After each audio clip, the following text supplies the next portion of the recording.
The idea of a villain is as old as literature itself. What's a good story without a good bad guy to go along with it?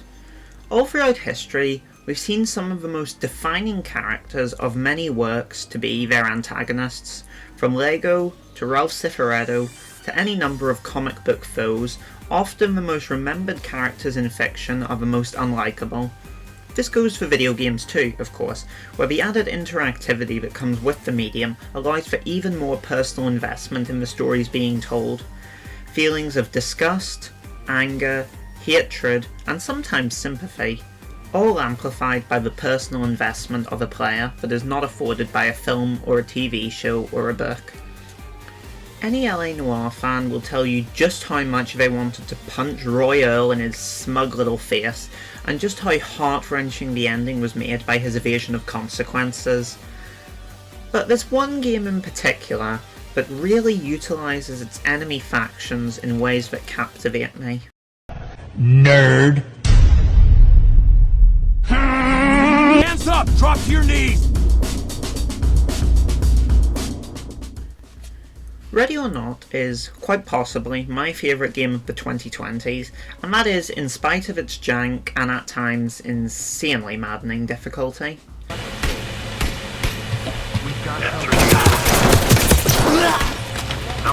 What a fucking A nigger! big part of that is the world building, the lore, and yes, the various factions in the game. Ready or Not rarely has a straightforward, typical video game bad guy. The closest would maybe be the drug gang Los Locos or the Yemeni terror cell known as the Hand. These are probably the closest to the kind of foes you'd expect to do battle with in any GTA or Call of Duty game. But they're far from the only faction, and the city of Los Sueños is filled to the brim with some of the most repulsive, oddly sympathetic, and sometimes extremely close to home villains I've seen in a game. The Left Behind, a group of veterans turned into a radical paramilitary by their treatment after returning home from overseas. The Tran Brothers, a family-run gun manufacturing ring meant to raise funds for their dying mother. Paranoid former United States intelligence agent Gerard Scott, whose mind snapped after seeing something he shouldn't have, and might just not be entirely off base with his theories. All of these groups, and more, are in some way sympathetic. Maybe their goals are understandable, or their mental state pitiable. They're dangerous criminals whose capture is for the benefit of the entire city, but you can't help feeling for them. It's one of the central themes of the game. As a SWAT officer, protagonist Judge, and by extension the player, has a job to do, and cannot allow personal feelings to cloud his professionalism. But there's one particular character, hiding amongst the City of Dreams, who isn't deserving of any kind of slack. He's not on any form of noble crusade. He's not saddled with childhood trauma. He's not even so pathetic that we can't help but laugh. This man, this monster at the centre of one of Los Sueños' most sinister underbellies, is nothing but a demon wearing the skin of a human being. A monster who goes beyond the realm of the typical video game baddie, who steps into distressingly real territory. Amos Vol is not the main antagonist of Ready or Not as a whole. That dubious honour can go to either the USAI, MLO, or maybe the Spider, depending on how you look at it. However, he is easily the most infamous. The main suspect of the Valley of the Dolls map, and the overarching antagonist of the exploited mission string. Vol is a pornography superstar, which is apparently a thing that exists. Director, sex symbol, family man, philanthropist, paedophile, and serial killer. The city of Los Sueños is full of degeneration and decay, but Vol is different. There is, of course, his status in the city. Vol is beloved, he is the status quo. In a city full of drug dealers, terrorists, deluded conspiracy theorists, and Russian mobsters, he's someone who doesn't rock the boat. Charming, handsome, respected in society. But there is also the sheer magnitude of his crimes. The Exploited featured two other primary antagonists in the form of George Brixley and Dream. But while Dream is just a loser streamer who got his hands on the illicit pornography, and Brixley is a henchman kept tightly under Vol's thumb, Amos, as we learn, is a much bigger player than we give him credit for. It may be easy to assume that, at first, Vol is, much like Dream, another purveyor of this filth, which is bad enough. But as it turns out, Vol's twisted fantasies go beyond simply possessing child porn. After all, he is the star of the show.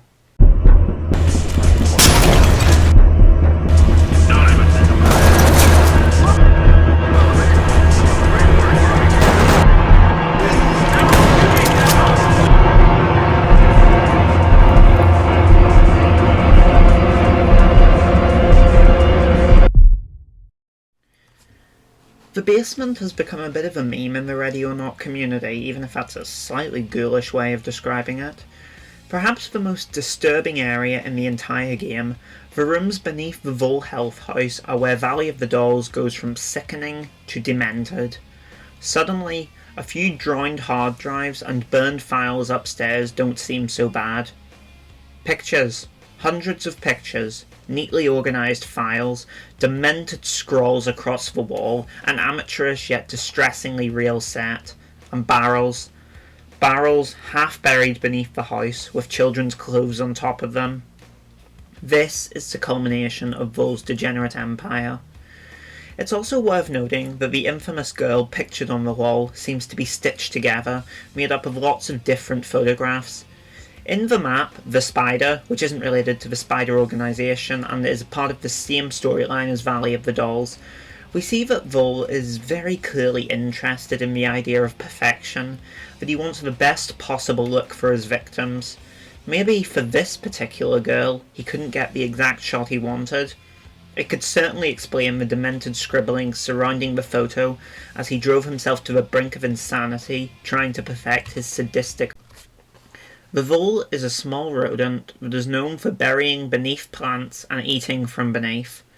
While likely a coincidence on the part of the devs, it's funny in an exceptionally morbid way that our Vol burrows himself in the dank concrete basement where he eats away at the lifeblood of Los Sueños as it withers, exploiting, toying with, humiliating, and inevitably destroying. A connection has been drawn between Vol and a number of real-life characters. Most notable are Jeffrey Epstein and Jimmy Savile, prolific child sex abusers and human traffickers. However, there are a variety of other parallels. The litany of Hollywood figures exposed for sexual impropriety comes to mind, but another one I often think of in relation to Vol is Richard Huckle, a British man who acted as a missionary in impoverished countries to gain access to and abuse young children. One of the many reasons for Huckle's infamy is how flagrantly he would film and share his heinous acts, actively looking down on other paedophiles who he saw as freeloading up. Jesus fucking Christ. Who he actively saw as freeloading off of his work. Similar to Huckle, Vol filmed his actions and has them neatly arranged and ordered in cabinets. Unlike Epstein, who is believed to have used recordings as blackmail, it seems more likely that Vol kept them as entertainment. The implication is that, much like Huckle, he is the man on camera with the child in most of his films. The amateurish caches almost give off a demented home movie feel, like these are entirely kept around for his own pleasure, as opposed to selling them on. Not that he doesn't sell a lot of his films, I'm sure, but he does seem to keep very special ones. For a moment, I want to move away from Vol himself, as anybody would want to do, and focus on the people working for him. Bolton Private Security is a faction in the Ready or Not universe that provides, well, armed security. It can be assumed that Vol is not their only client, as the sign outside the gate suggests them to be a well-established company. However, it is implied that he pays their checks directly himself. It's unclear if this is standard operating procedure for Bolton, or if he's paying them extra in order to assist his depraved schemes. Following the home invasion update, dialogue became a lot more frequent, and as a result, one can hear Bolton guards chatting a lot more often, leading to me learning far more about their potential motives in the last few days. And it very much seems that not everybody in Bolton loves their employer. In fact, they may just regard him with flat-out disgust. But yet, they remain complicit. Los Sueños being a rancid hellhole that is only marginally better than real LA is not much of a surprise to anybody. With a broken economy and poverty wrapping its coils around most every borough of the city, people feel the need to do whatever they can to stay afloat.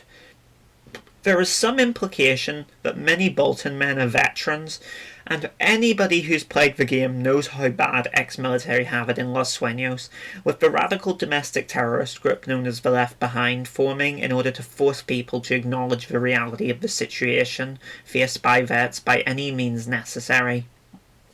Everyone has bills to pay and families to support, and for many of those employed at Bolton, this may be their only option. Obviously this isn't to excuse them. They may be horrified at their boss, but they still do his dirty work. They're still very questionable people. But it's just another example of how Los Sueños chews people up and spits them into the lap of monsters like Vol. So with all of this said, let's briefly lay out the chain of Vol's empire.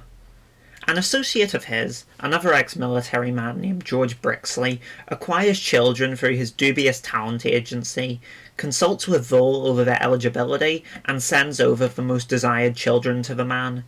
Here, Vol presumably keeps them in his basement, while photographing and recording his abuse of them, which he mostly does for his own twisted pleasure. From here, he disposes of most of them, though it could be possible that he sends some on to the Russian gangsters who run the Los Sueños trafficking ring.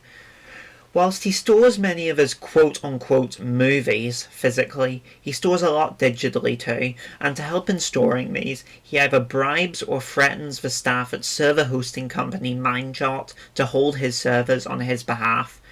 From here, perhaps due to some less than scrupulous Mindjot employees, the content leaks, which leads to people like the internet personality Michael Williams getting his hands on Vol's child pornography. This is what would ultimately lead to Vol's well-deserved downfall, by the way. A raid on Williams' house uncovered the pornography, which led the LSPD to Mindjot, which led them to Brixley, which led them to Vol.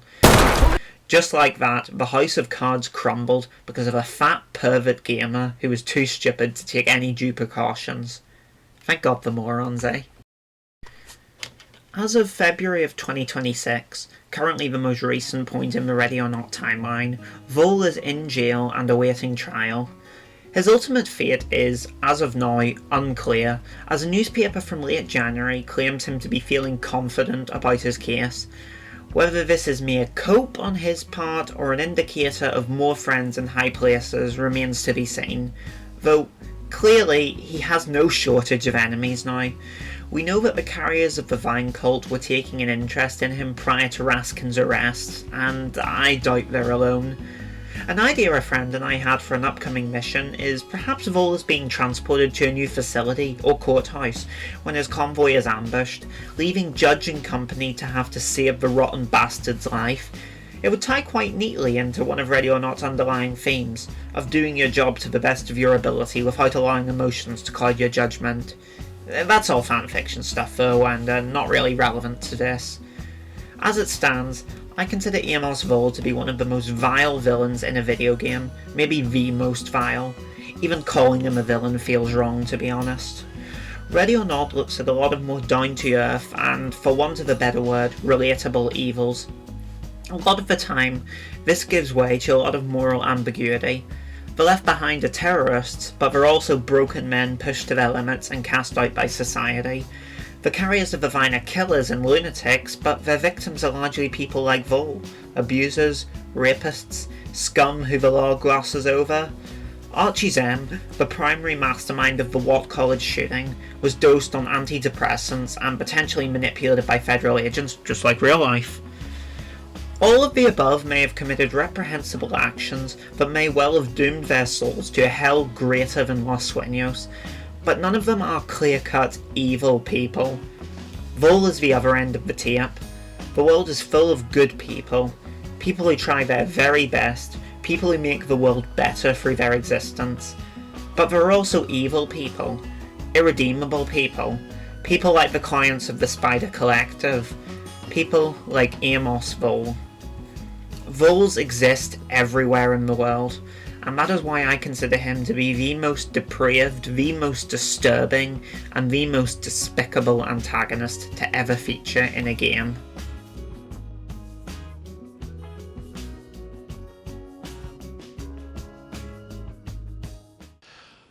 A few moments ago, Buckingham Palace announced the death of Her Majesty Queen Elizabeth II.